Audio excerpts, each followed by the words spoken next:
Olá, meu querido, boa noite para você que acompanha o nosso culto, a nossa transmissão.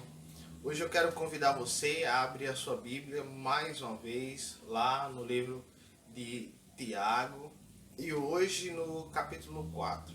Continuando nossas reflexões no livro de Tiago, hoje vamos falar um pouco sobre a vida em submissão a Deus. Todos nós conhecemos da televisão um personagem chamado Kiko, da Praça é Nossa, o filho da dona Florinda. E o Kiko ele é um personagem interessante e conhecido principalmente por ser um garoto mimado. Uma de suas características certamente não é a humildade, né? Muito pelo contrário. Kiko quer sempre ser o centro das atenções, ele é sempre muito ambicioso e a sua cobiça faz com que ele nunca esteja satisfeito com o que tem. Se alguém aparece, né, ou se o Chaves aparece com um sanduíche de presunto, logo ele pede dinheiro à sua mãe e compra dois. Se alguém aparece com um patinete, logo ele pede dinheiro à sua mãe e compra um triciclo. Né? Então ele quer sempre ter algo mais, sempre quer estar acima, sempre quer ser o centro das atenções. E o maior sonho dele é ter uma bola quadrada, né? Para que ele seja único, para que ele seja incomparável e insuperável. Kiko é um garoto egocêntrico e cada vez que o seu egoísmo aflora, surgem conflitos ali com seus amigos, né? Principalmente Chaves e a Chiquinha.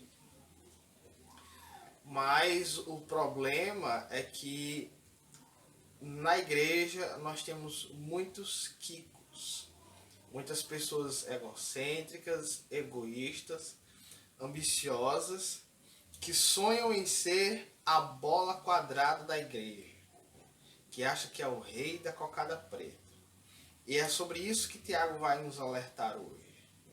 Contra o egoísmo, contra o egocentrismo, contra a arrogância na igreja. E Tiago vai nos apresentar qual é o remédio para vencer essa doença, né? Como nós vencemos esse pecado que está dentro das nossas igrejas. Então, Tiago, capítulo 4, vou fazer aqui a leitura desse texto, você pode acompanhar aí na sua casa. De onde vêm as guerras e contendas que há entre vocês? Não vem das paixões que guerreiam dentro de vocês? Vocês cobiçam coisas e não as têm. Matam e invejam, mas não conseguem obter o que desejam. Vocês vivem a lutar e a fazer guerras. Não tem porque não pedem. E quando pedem, não recebem, pois pedem por motivos errados para gastarem seus prazeres. Adúlteros, vocês não sabem que a amizade com o mundo é inimizade com Deus? Quem quer ser amigo do mundo faz-se inimigo de Deus. Ou vocês acham que é sem razão que a Escritura diz que o Espírito que ele fez habitar em nós tem fortes ciúmes? Mas ele nos concede graça maior. Por isso, diz a Escritura, Deus se opõe aos orgulhosos, mas concede graça aos humildes. Portanto, submetam-se a Deus, resistam ao diabo, e ele fugirá de vocês. Aproximem-se de Deus e ele se aproximará de vocês. Pecadores, limpem as mãos. E vocês que têm a mente dividida, purifiquem o coração.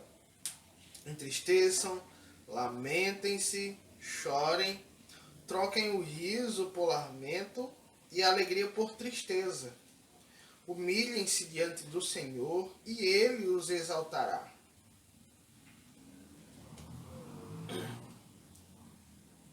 Irmãos, não falem mal uns dos outros.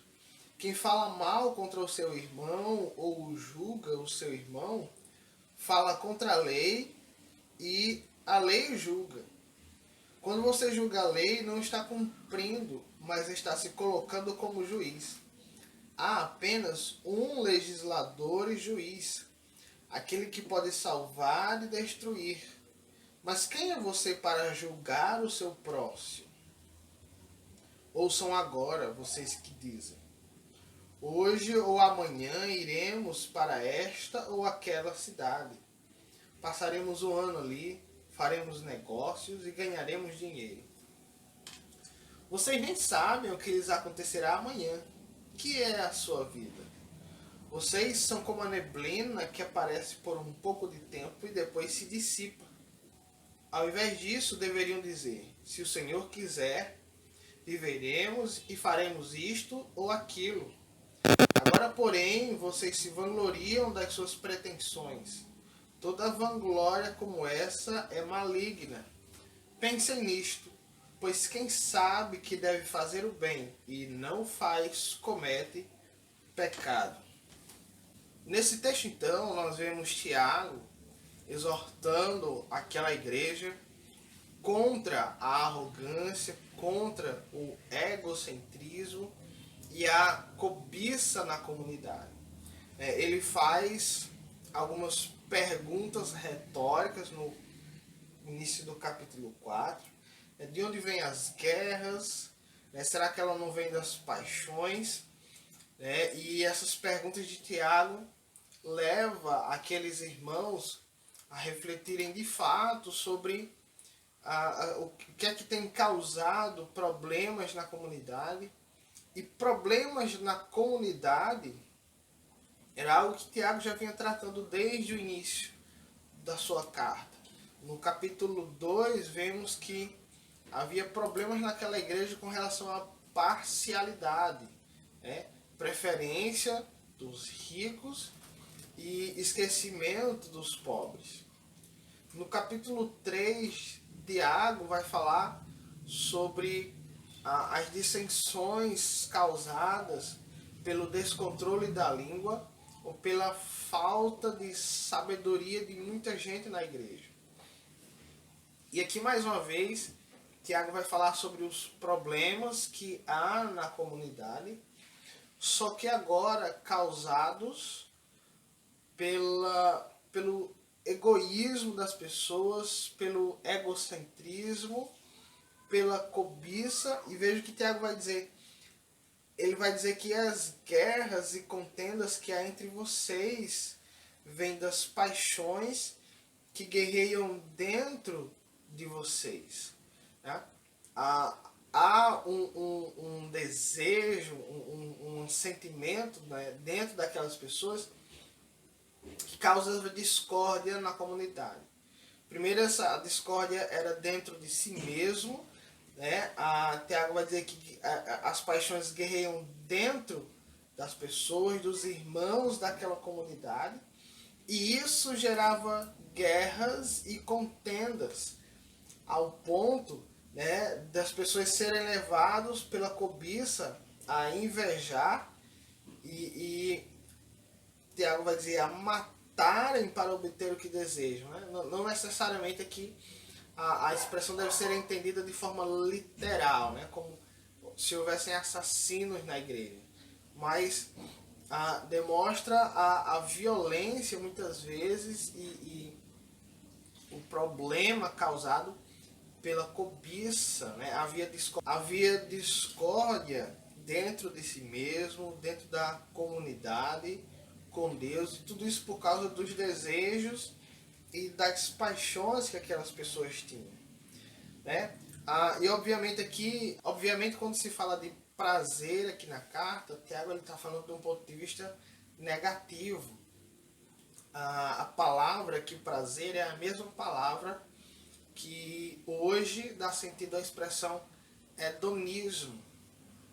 O hedonismo é uma filosofia, um modo de viver cuja vida ela é completamente direcionada e focada na satisfação dos prazeres que a vida pode trazer. E isso é uma completa distorção daquilo que Deus ele nos apresenta. A nossa vida é focada em Deus, em satisfazer a pessoa de Deus e não em viver exclusivamente para os prazeres, ou os prazeres é que vão dar sentido à nossa vida. Né? Essa não é a perspectiva da Bíblia.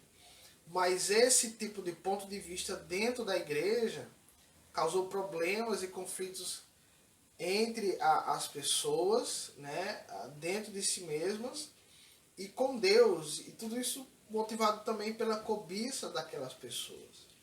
A cobiça toma conta da vida das pessoas, e por mais que se tenha, a pessoa nunca se convence de que aquilo que ela tem é suficiente.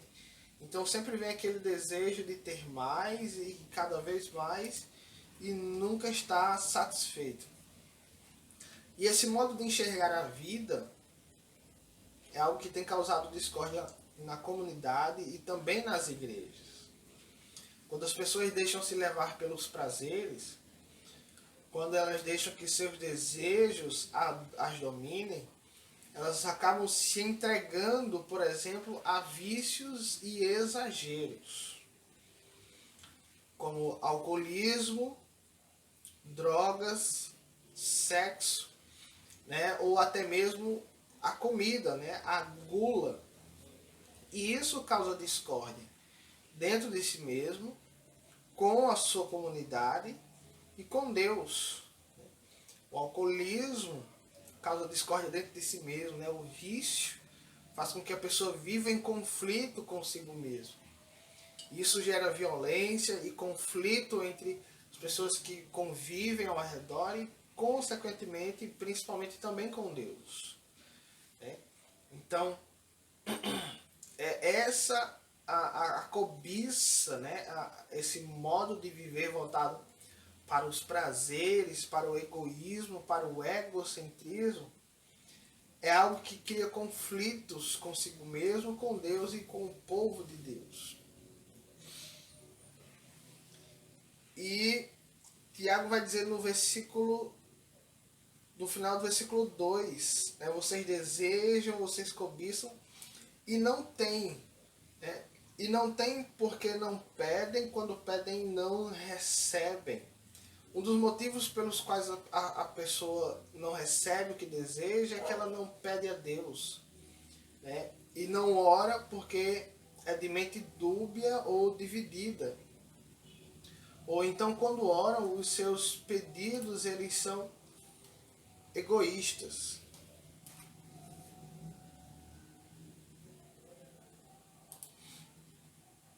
Pessoa de mente dúbia ou de mente dividida, Tiago ele cita isso lá no capítulo 1, e é aquela pessoa que tem a mentalidade dividida entre Deus e o mundo. Como ele cita lá no capítulo 1, versículos 6 e 7. Aquele que duvida é semelhante à onda do mar, levada e agitada pelo vento. Não pense tal homem que receberá coisa alguma do Senhor. Então, na sua inconstância, aquelas pessoas de mente dividida são aquelas que duvidam muitas vezes que Deus as abençoe, que oram, mas não oram com fé, que muitas vezes voltam-se para o mundo e para as suas artimanhas como um modo de procurar satisfazer os seus desejos. E por isso as pessoas de mente dividida não oram a Deus, mas voltam-se para o mundo. E quando oram, né, quando voltam-se para Deus, fazem isso de forma egoísta e fundamentada em princípios que são centrados somente em si mesmos. Né, como Tiago vai dizer, que não oram, e quando oram, né, fazem isso pelos motivos errados. Então veja que mesmo a nossa oração, ela pode ser maculada, pode ser manchada, né, e pode ser fundamentada em pedidos egoístas. E isso é completamente contrário daquilo que Jesus ensinou no Sermão do Monte. Ele diz que quando forem orar, né, digam Pai Nosso. Então, o Pai é citado como nosso. E nos desejos, né, o que Jesus vai dizer ainda é que o reino de Deus deve vir a nós, que dá-nos o pão nosso, perdoa a nós e livra-nos da tentação. Então, na oração do Sermão do Monte, a ênfase, o foco de Jesus é sempre na comunidade, na intimidade, na relação do povo. Então, aquilo que eu peço para mim não deve ser só para mim, mas a minha perspectiva deve ser comunitária. E Tiago vai dizer que quando a pessoa ela é centrada no egoísmo, em satisfazer os seus próprios desejos ou os seus próprios prazeres, ou ela vai buscar isso no mundo, ou ela vai buscar isso sem Deus, ou se ela se voltar para Deus, ela vai fazer isso com motivos egoístas, esquecendo-se da comunidade e focada somente em satisfazer os seus desejos. Por isso que Tiago ele vai dizer, né, que por isso Deus ele não atende muitas orações. Ou porque as pessoas não pedem, ou porque quando pedem, né, fazem isso de maneira egoísta. Então, nós devemos muitas vezes agradecer a Deus porque Ele não atende às nossas orações. Em sua sabedoria, Deus ele conhece os nossos corações e sabe quando os nossos pedidos, quando os nossos desejos são fundamentados no egoísmo ou na cobiça. Às vezes costumamos dizer que quando Deus não atende às nossas orações, né, quando Deus diz não, Ele está nos livrando de alguma coisa. Mas na verdade, muitas vezes, quando Deus diz não, é porque o nosso pedido é um pedido egoísta. É porque o que está envolvido na nossa oração é o pecado. É porque o nosso coração, quando oramos, muitas vezes é um coração egocêntrico. E aí, sendo pecadores, egoístas, egocêntricos, né, voltados para a satisfação dos prazeres, a nossa oração, os nossos planos e os nossos desejos ficam em desacordo com aquilo que Deus quer. Então, por isso Deus não nos atende. Então, há um choque, né, de interesses e de conflitos. E por isso Tiago vai chamar aqueles irmãos de adúlteros. Versículo 4. Vocês não sabem que a amizade com o mundo é inimizade com Deus? Então, não orar, né, ou orar com desejos egoístas, os conflitos que aparecem na comunidade é sinal realmente de que a mente da pessoa está dividida e que há mais amizade com o mundo do que amizade com Deus. E Tiago chama aqueles irmãos de adúlteros. Essa expressão aí é uma expressão comum no Antigo Testamento, quando as pessoas se entregavam à prática da idolatria. Nós vemos isso principalmente no livro de Oséias. Né? O relacionamento entre Deus e a nação é visto como um casamento. Deus é o Senhor, é o noivo, né? E o seu povo é a sua esposa. No Novo Testamento a gente vê isso também. Jesus é o noivo e a igreja é a noiva que será entregue a ele. E para o povo judeu, né, entregar-se à idolatria, entregar-se a um culto, a um Deus estranho, a um falso Deus, era considerado adultério, né, traição contra Deus. E essa expressão comum para os judeus, para quem Tiago escreve, por isso ele chamou aquelas pessoas de adúlteras, porque eles viviam nessa relação dúbia, né, de amizade com o mundo, de entregar-se para o mundo e também para Deus. E quando alguém volta-se para o mundo, né, torna-se automaticamente está em oposição a Deus. A amizade com o mundo é inimizade com Deus. Quando alguém tomam uma decisão de viver de acordo com o mundo, automaticamente tomam uma decisão por rejeitar a Deus. Deus ele não aceita isso, ele não tolera isso. O versículo vai dizer que Deus ele é zeloso para com o seu povo, né? Como o seu marido, né? Como o seu Senhor, como aquele que resgatou o seu povo, ele detém o direito de exclusividade de relacionamento. Ele não divide sua glória com ninguém e ele fica extremamente indignado com todos aqueles que voltam-se para o mundo, para a idolatria. E foi isso que Jesus expressou lá no capítulo 6, 24 do livro de Mateus, no Sermão do Monte. As pessoas não podem servir a dois senhores, não podem servir a Deus e ao mundo. Ou você vai amar um e rejeitar o outro, ou vice-versa. Mas alguém vai sair prejudicado nessa relação. E Deus ele não quer isso. Deus ele exige a exclusividade do relacionamento com ele. Ou seja, uma vida dividida, dúbia, é impossível para o cristão.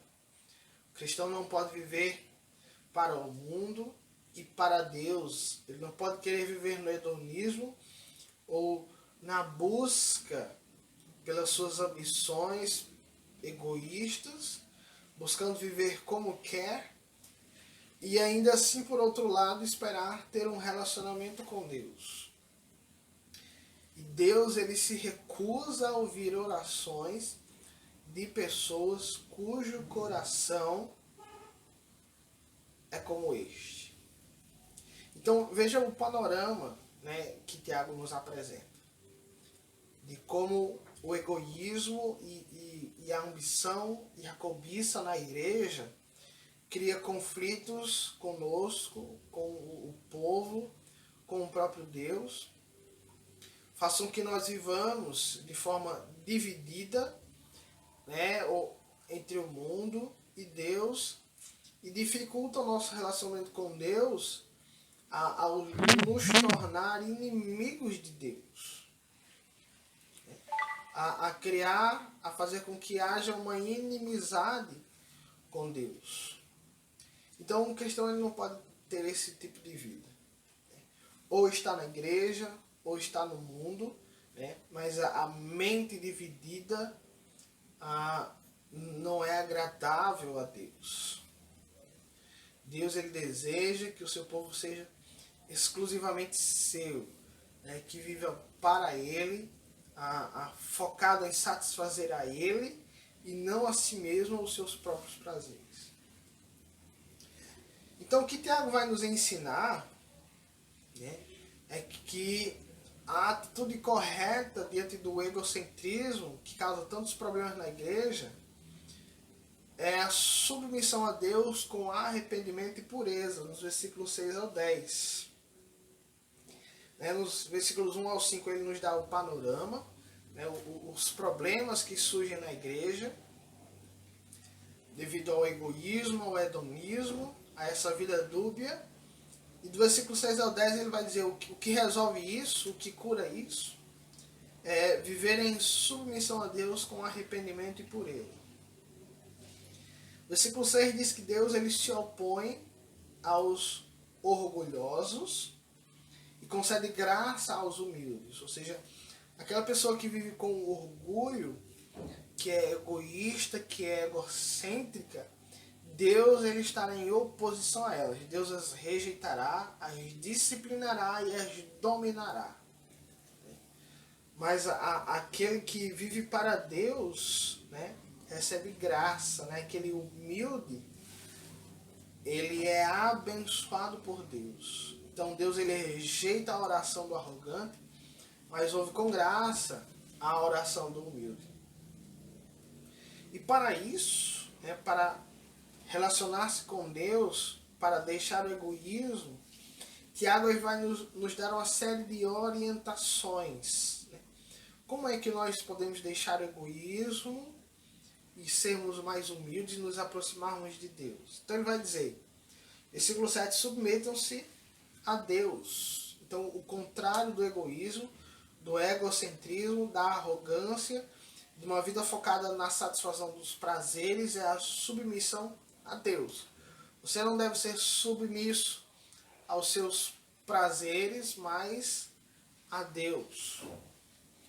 A submissão é ato de obediência a Deus, é colocar-se debaixo da sua autoridade, é aceitar que a vontade dele é maior do que a sua. Depois Tiago vai dizer, sejam submissos e resistam ao diabo. Né? O diabo aí aparece como uma das fontes de tentação, né? Que tenta nos arrastar pela cobiça e pelos prazeres. Então, resistam a isso. Né? Não caiam nas armadilhas do diabo. Significa que haverá pressão para a prática desenfreada dos nossos desejos, haverá pressão para se entregar a uma vida completamente oposta a Deus, mas nada disso é invencível ou irresistível. O pecado não é irresistível, a tentação não é irresistível. O diabo ele pode ser resistido pelo poder e pela autoridade de Jesus Cristo. Então submetam-se a Deus, resistam ao diabo, não caiam na pressão que o diabo coloca sobre a vida de vocês. E aí sim, resistindo-se ao diabo, aproximem-se de Deus. Uma vez que Satanás foi resistido, que nós não nos entregamos desenfreadamente aos prazeres e ao egoísmo, podemos sim viver completamente para Deus. Devemos ser amigos de Deus e Ele será o nosso auxílio para vencer o diabo. Então submetam-se a Deus, resista e aproximem-se de Deus. E o versículo 8 vai dizer, quando vocês se aproximarem de Deus, Ele se aproximará de vocês. E para se aproximar de Deus, Tiago vai dizer ainda, eu preciso pureza e arrependimento. Limpem as mãos, purifiquem o coração, é o que Tiago vai dizer. E por quê? Porque aqueles puros de coração, eles é que verão a Deus. Somente alguém santo pode aproximar-se de um Deus que é santo. O Salmo 24 fala sobre isso. Pergunta o salmista, quem habitará no teu santuário? Quem habitará no teu santo monte? Somente aquele que é limpo de mãos e puro de coração. Ou no Sermão da Montanha, Jesus também disse, bem-aventurados são os puros. Então, para ver Deus é preciso pureza e, além da pureza, o arrependimento. No versículo 9, entristeçam-se, lamentem e chorem. Troquem o riso por lamento. Então, a purificação, a santidade, ela é acompanhada por uma noção de pecado, que traz arrependimento. Então, por isso Tiago vai dizer, né?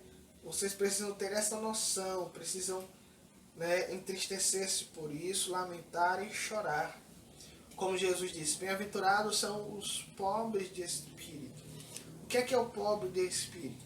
É aquela pessoa que tem a noção de que deve ser pobre de si mesma e cheia do Espírito de Deus. Né? Aquela pessoa que sabe da sua humildade e da sua condição diante de Deus. E a pessoa que reconhece sua condição, depois Jesus vai dizer, bem-aventurados os que choram. Né? Aqueles que reconhecendo a sua condição, arrependem-se dela e voltam-se para Deus. Que abandonam a vida altiva, orgulhosa, arrogante, que sabem que nada são. Então, é assim que nós nos aproximamos de Deus. É assim que nós curamos ou vencemos a tentação do egoísmo, do egocentrismo, do hedonismo, da arrogância. submetendo-nos a Deus, resistindo ao diabo, vivendo em santidade e pureza, com humildade diante de Deus. E o versículo 10, ele faz uma promessa: humilhem-se diante do Senhor e Ele os exaltará. Então, aquelas pessoas que oscilam entre Deus e o mundo, que acham que podem entregar assim indiscriminadamente a sensualidade dos seus desejos e ainda assim aproximar-se de Deus, devem arrepender-se dos seus pecados. Há tempos em que a tristeza deve encher o nosso coração. A tristeza pelos pecados, pelo egoísmo, pela tentativa de viver de forma autossuficiente, pelas disputas que muitas vezes nós causamos na igreja. Então, você que é assim, você que vive uma vida dúbia, você que oscila entre Deus e o mundo, você que é egoísta, que é arrogante, que é egocêntrico, você que vive em conflito consigo mesmo por causa dos seus maus desejos, você que causa conflitos na igreja por causa da sua cobiça, do seu egoísmo, arrependa-se dos seus pecados. Volte-se para Deus, submeta-se a Deus e, como Tiago diz, que Ele se aproximará de você. Então, o apelo para você neste momento é arrependimento. Arrependa-se, abandone essa vida dúbia, de dupla personalidade, como um super-herói. O Batman tem duas vidas. Uma hora ele é o Bruce, outra hora ele é o Batman, e ele fica nesse jogo entre duas vidas. O cristão não é assim. Não é um morcego mascarado, mas é uma pessoa clara que em qualquer área da sua vida ela vive em submissão a Deus. Não há conflito dentro dele. Então seja assim. Arrependa-se, deixe as máscaras, deixe a vida dúbia, dividida, e dedique-se exclusivamente a Deus em pureza, humildade e santidade. E assim Tiago vai nos ensinar que os conflitos, eles são finalmente resolvidos quando nós vivemos em submissão a Deus. Então veja como Tiago ele vai argumentando. Primeiro ele nos ensina que os problemas na igreja são causados pelo nosso egoísmo, pela nossa arrogância e egocentrismo. Ele diz que a solução para isso é arrepender-se e voltar-se para Deus. Depois ele vai ensinar que quando nós fazemos isso, nós evitamos conflitos com os irmãos, principalmente ao não assumir uma posição de arrogância e de juízo sobre os outros. No versículos 11 a 12, Tiago vai dizer: irmãos, não falem mal, e nem julguem o seu irmão.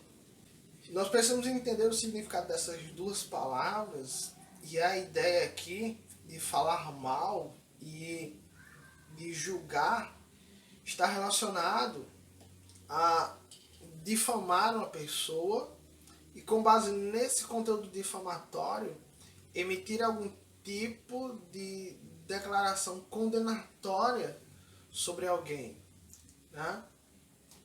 Tiago não fala aqui sobre a capacidade de discernir sobre o que é certo e errado, de dizer se o que a pessoa faz é certo ou errado, ou de censurar o erro, o pecado de alguém, mas ele fala contra a atitude de condenar alguém baseado em um conteúdo difamatório que muitas vezes não é verdadeiro.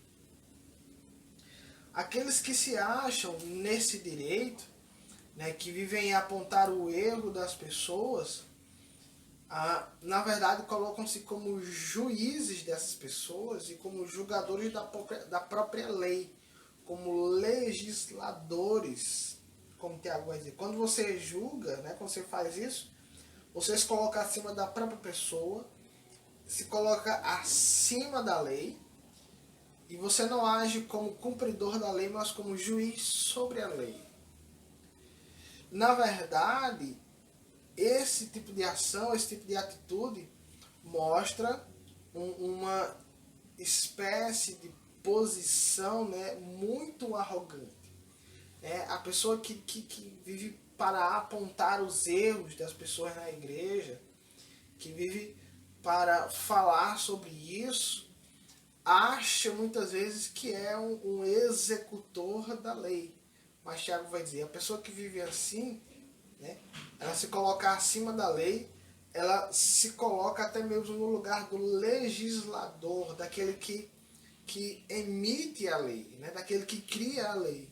E Tiago vai dizer, o legislador é somente um. É Jesus Cristo. É Deus, como diz no versículo 12. Né? É aquele que pode salvar e destruir. Então o verdadeiro pecado por trás disso, por trás dessa atitude, é mais uma vez o egocentrismo e a arrogância. Veja que a pessoa ela quer ser mais do que ela pode ser. Ela não tem uma atitude humilde.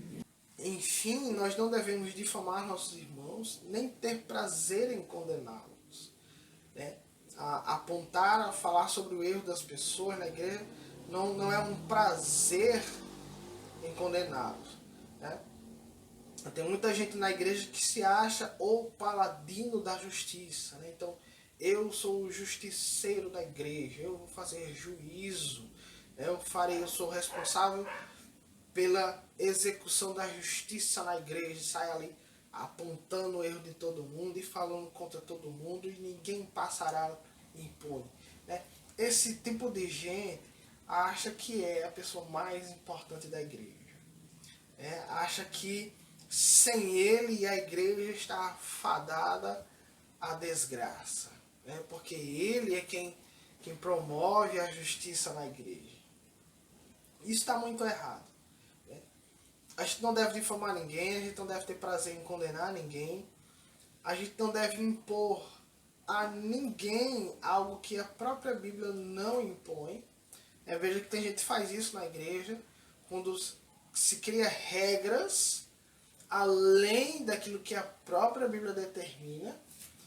Veja que tem gente na igreja que usa a Bíblia como uma ferramenta para ferir outra pessoa, para causar o mal a outra pessoa, para oprimir outra pessoa, ou para, né, forçar outra pessoa a aceitarem as nossas opiniões e as nossas noções sobre algo. E isso é ser juiz da própria lei. Né? Quando você diz, você vai além daquilo que a própria Bíblia diz, quando você acha que a Bíblia é levinha demais em alguns assuntos e você precisa ser mais exigente, você se coloca como acima da lei, acima da Bíblia e igual com Deus. Então as nossas opiniões, as nossas noções, os nossos achismos. Então as nossas opiniões, as nossas noções, os nossos achismos servem apenas para nós mesmos. Para todo mundo, aquilo que a Bíblia determina. Isso não significa também dizer que vamos tolerar o erro, mas significa que ao tratar do erro não seremos juízes ou condenadores, mas de forma humilde.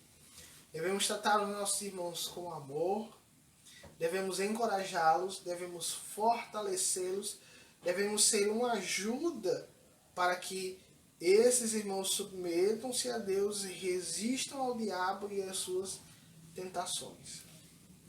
Então é assim que nós devemos agir na igreja, nos arrependendo da nossa arrogância, do nosso egocentrismo, voltando-nos para Deus com pureza e humildade. Devemos assumir uma posição na igreja de não julgar os outros, mas de tratá-los com amor, de encorajá-los e levá-los a cumprir a palavra de Deus. Por fim, Tiago vai nos ensinar que uma vida de submissão a Deus se demonstra numa vida vivida de acordo com a vontade dele, né? Nos versículos 13 ao 17. O homem arrogante, o homem que se julga autossuficiente, ele vive sua vida como se Deus não existisse.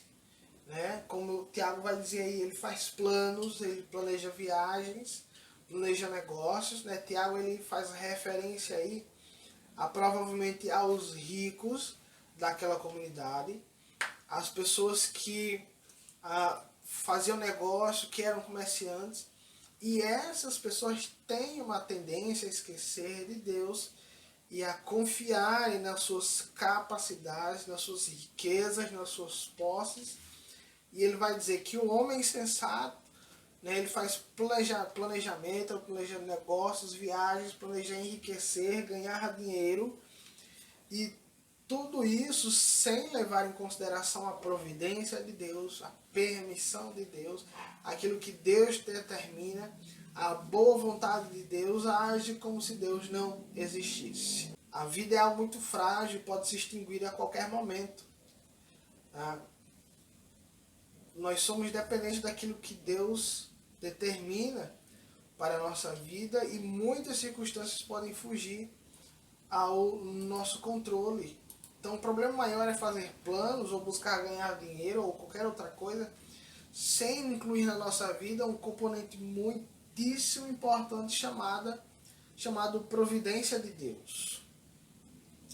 Então Tiago nos ensina a sempre ter em mente um senso de dependência divina.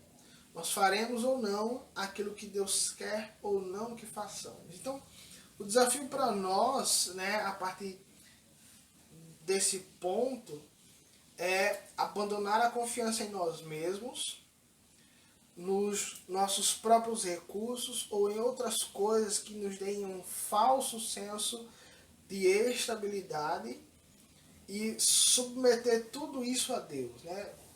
É aquilo que o Tiago me falou desde o início do capítulo. Não viver centrado em si mesmo, os seus desejos, mas submeter-se a Deus, ao seu juízo, à sua vontade. E como é que nós fazemos isso? Como é que nós podemos nos submeter a Deus? Como é que nossos planos e vontades podem estar alinhados com os planos e vontades de Deus? Então, primeiro nós precisamos evitar aqui qualquer perspectiva mística sobre a vontade de Deus. Então, hoje, quando se fala em vontade de Deus, né, o que vem à mente é algo assim sobrenatural, místico, é um mistério desconhecido da vontade de Deus. Então, para saber o que Deus quer, nós precisamos esperar um milagre ou sinais milagrosos para que Deus revele a gente a sua vontade. Então, às vezes a gente fecha o olho, Deus me dá um sinal, faz chover, faz cair um raio, a porta vai tocar agora. Então a gente age como se saber da vontade de Deus fosse um ato místico, né? Quase mágico. Como se Deus fosse se revelar através de jogo de cartas, de tarô, como se a gente fosse jogar búzios para saber a vontade de Deus, e isso é completamente errado e não tem nada a ver com saber a vontade de Deus. Saber a vontade de Deus não é esperar um sinal milagroso, não é esperar uma manifestação espetacular ou uma revelação da sua vontade. Né? Não é recorrer ao misticismo para saber aquilo que Deus deseja de nós. A vontade de Deus está muito bem clara e definida na Bíblia. Tiago fala no versículo 17, aquele que sabe fazer o bem e não o faz comete pecado. Então, se Tiago faz que há pessoas que sabem o que devem fazer e não fazem, é porque a vontade de Deus ela pode ser conhecida. Porque não é algo místico, nem sobrenatural, nem mágico, nem milagroso, mas é algo natural. E fazer o bem aqui não está relacionado a obras de caridade, mas sim fazer o que é certo. Então, só é possível obedecer à vontade de Deus, só é possível alinhar os nossos planos com a vontade de Deus porque ela já está revelada na Escritura. A Bíblia vai dizer que a vontade de Deus é que nós nos sujeitemos a Ele, em 2 Coríntios 8:5. A Bíblia vai dizer que a vontade de Deus é que não nos entreguemos à imoralidade sexual, 1 Tessalonicenses 4:3. A Bíblia vai dizer que a vontade de Deus é que todos os cristãos se alegrem, orem e sejam gratos a Deus. 1 Tessalonicenses 5:16-18. Todo mandamento e imperativo, toda instrução e orientação de Deus, na Bíblia, são expressão da vontade de Deus para o seu povo. E o livro de Tiago, muito fortemente, como um livro muito prático e muito simples, ele nos apresenta a vontade de Deus desde o início. De acordo com o livro de Tiago, nós já aprendemos que a vontade de Deus é que nós consideremos as provações como algo positivo, como algo que estimula o nosso amadurecimento espiritual. Nós aprendemos com o livro de Tiago que o desejo de Deus é que os crentes eles não sejam discriminatórios uns com os outros, mas que manifestem a sua fé através de obras, que vivam a vida cristã de forma prática. Aprendemos em Tiago, no capítulo 3, que o desejo de Deus, que a sua vontade é que os crentes aprendam a controlar a sua língua. Então a vontade de Deus ela está clara e revelada na sua palavra. Então, para concluirmos, o que Tiago nos ensina? Nos ensina que o egocentrismo, a arrogância, uma vida centrada nos desejos, cria conflitos na igreja, dentro de nós mesmos, o que faz com que haja conflito na nossa mente, conflitos com os irmãos da nossa igreja, que faz com que haja dissensões, discórdia, conflitos com Deus, que faz com que Deus não nos ouça e não atenda às nossas orações.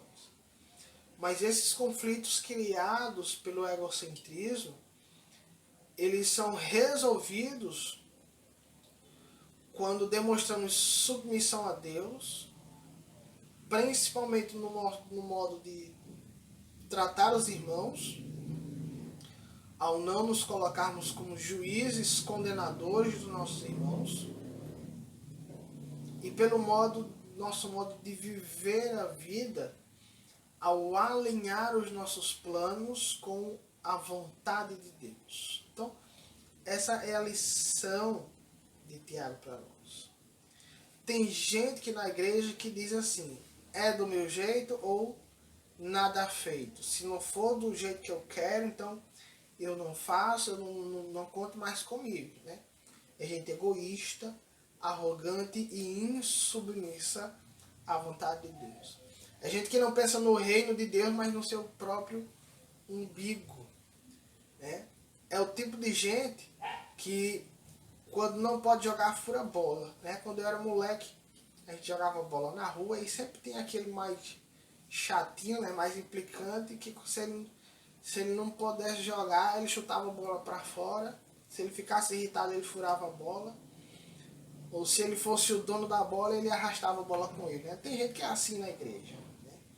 Que se não pode jogar, então também ninguém joga.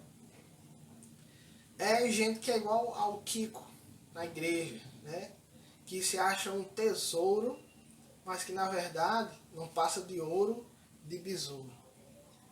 Veja o exemplo de Cristo. No momento mais aflito da sua vida, ele foi submisso a Deus. Ele não foi arrogante.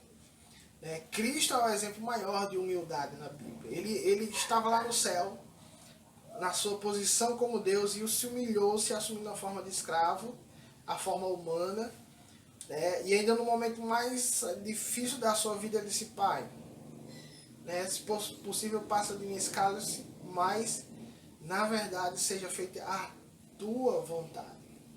Então, contra o individualismo, o egoísmo, egocentrismo, a arrogância, a palavra-chave é submissão. O cristão vencerá o egocentrismo, ao viver em completa submissão a Deus. Essa é a lição para você hoje, é o desafio maior para você hoje. Né? Não ser o Kiko da igreja, não ser o arrogante e o juiz da igreja, mas ser submisso a Deus. Então bate sua cabeça, ore comigo neste momento e vamos orar para que Deus trabalhe isso nos nossos corações. Para que não sejamos egoístas, arrogantes, mas para que Deus nos ensine a vencer tudo isso, sendo submissos e humildes a Ele. E humildes diante dEle. Ó Pai amado, maravilhoso Deus que está nos céus. Nós queremos te pedir primeiro, Deus Pai, hoje perdão pelos nossos pecados. Porque muitas vezes somos egoístas, somos arrogantes na igreja, no nosso modo de tratar os nossos irmãos. Porque muitas vezes a nossa mente é dividida entre os prazeres do mundo, Deus Pai, e a Tua vontade. E sabemos que isso cria conflitos, ó Deus Pai, contigo, com o Teu povo e até em nós mesmos. Mas perdoa os nossos pecados, Deus Pai. Perdoa as vezes que nós somos arrogantes na igreja, as vezes que nós somos causadores de conflito, às vezes que nós somos insubmissos, ó Deus Pai. Senhor Deus querido, que o nosso coração esteja sempre, né, banhado e cheio de amor, de humildade para com todos, de submissão a Deus Pai. Que nós aprendamos a alinhar a nossa vida com a Tua vontade, com os Teus planos. Que a nossa oração, Deus Pai, não seja recheada por egoísmo, mas seja principalmente uma oração comunitária. Uma oração em que nós pensamos nas nossas necessidades, nas necessidades do próximo, Deus Pai. E que haja paz, ó Deus Pai, na nossa igreja, na nossa comunidade, e que todos sejam igualmente submissos à Tua vontade. Esta é a nossa oração, em nome de Jesus que nós choramos. Amém. Deus abençoe a sua vida, a sua semana, a sua família. Até o próximo domingo.